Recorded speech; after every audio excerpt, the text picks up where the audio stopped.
Okay, Free here with another video, and I'm going to show you some interesting tips and ideas that you can use for your jungler, and specifically I'm going to be going over the AD jungler. To start off with, you definitely want to start with the Hunter's Machete. The jungles have been buffed significantly, so getting this makes clearing your jungle much more reasonable. So you want to start out with that. Then you can do 5 health pots. That's basically what you want to do if you want to be able to have the capability to gank afterwards. There are a couple of different routes that you can start out with.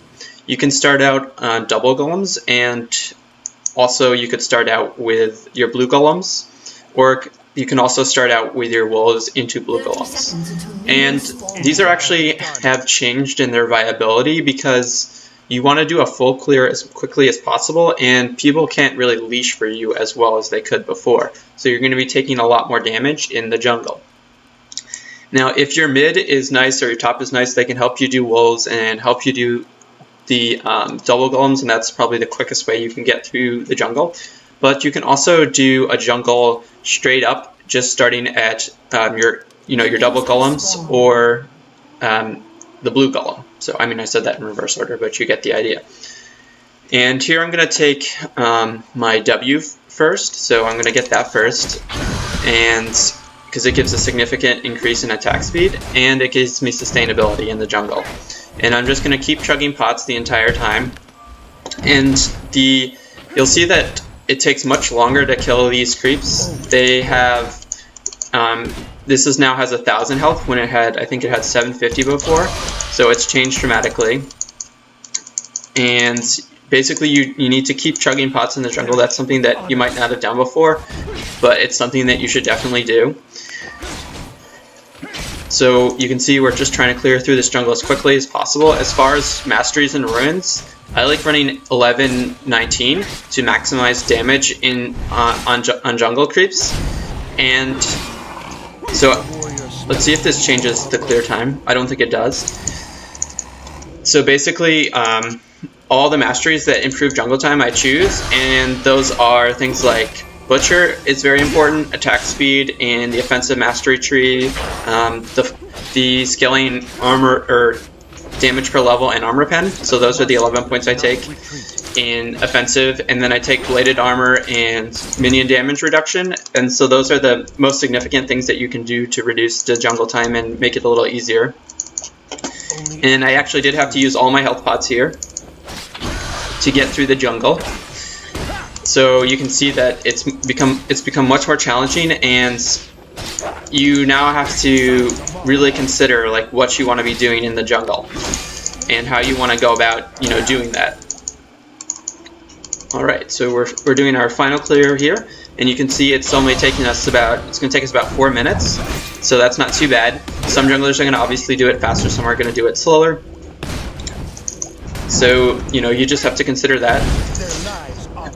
And here we go, finished up our full jungle clear. All right, so now we're just going to head back to base and look at the new items that the jungler has gotten. So before I said you want to get the machete to start out with. It makes jungling much faster. And then there are 2 possibilities to get on the jungler to reduce clear time: Madred's Razor and Spirit Stone. Spirit Stone doesn't really increase the time or reduce the time that much that it takes to clear the jungle. So it's more of a late game item because of what it turns into. Madred's, on the other hand, it basically adds so 300 divided by 4, so that's like about 95 damage, 98 damage per attack on average. So this is going to give you the most significant boost to clearing the jungle more quickly, and it gives you some good stats. And later on, it can be built into Wriggle's Lantern, which gives you the wards and sustainability, so it makes jungling easier. But on some champions, you don't even need the Vampiric Scepter, so Xin Zhao doesn't really need the Vampiric Scepter because his W will sustain him through the jungle. So that's just a consideration. I don't know that I like to get Wriggles on this unless, I think we're going to have good control over Dragon.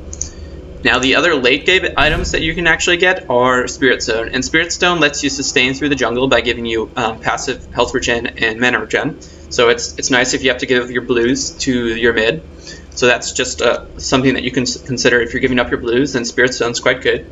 and it builds into these great late game items that, Riggo's Lantern isn't really that great of a late game item, as you can see. It gives you a small amount of attack damage and sustain and armor, and so that's tankability, survivability, but it doesn't, you need to sell it late game because it's just going to take up an inventory spot and isn't that good.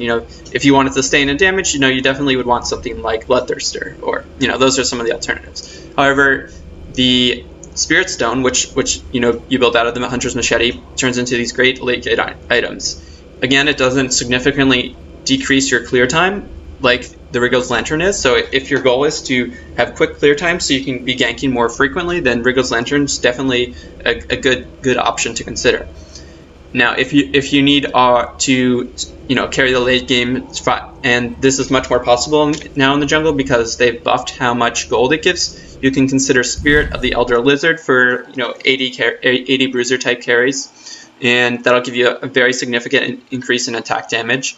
There's Spirit of the Ancient Golem, which gives you a large increase in health. So that's a great item to get. So for tanky junglers, people that need this tanky item, this is great, and that can take advantage of it. And there's also an interesting AP item that they've added to the jungle, which is Spirit of the Spectral Wraith. So that's just an interesting thing that they've added to the jungle, and it lets you actually might maybe do a viable AP jungler. Now, one other thing that I'd like to point out for the AP junglers before I wrap up this video is that you really want to consider starting golems. And the reason that you want to consider doing that is because double golems have a -10 to magic resist, and they're actually the only creeps in the game that do that. So they're much easier for AP junglers to clear.